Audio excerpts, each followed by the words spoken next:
5ই আগস্টের আগ পর্যন্ত আমরা প্রস্তুত হচ্ছিলাম সিকিমের মতো করে। আমাদের তো প্রায় 18 কোটি, 16 কোটি, 18 কোটি জনগণ।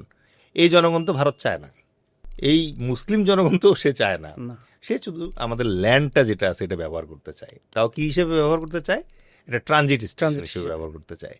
তার মেইনল্যান্ড ইন্ডিয়া থেকে সেভেন সিস্টার্সে যাওয়ার জন্য আমার ভেতর দিয়ে রাস্তা দরকার। এই রকম একটা পরিস্থিতি থেকে আমরা আস্তে আস্তে ধরেন যে ভাবতে শুরু করতেছিলাম যে আমরা তো পার্ট অফ ইন্ডিয়া। আমাদের টেক্সট বুকেও ইন্ডিয়ান জিনিসপত্র আসতে শুরু করছিল, ঠিক আছে, সংস্কৃতিতে ইন্ডিয়ান জিনিসপত্র আসতে শুরু করছিল।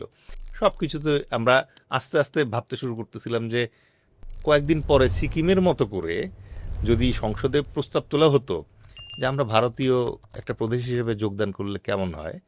আমার ধারণা আগের সরকারের যে পরিমাণ সংখ্যাগরিষ্ঠতা ছিল তারা এটা পাশ করে ফেলতো এবং শেখ হাসিনা লেন্দুব দর্জির মতো চলে যেত আর আমাদের দেশ ভারতের অংশ হয়ে যেত।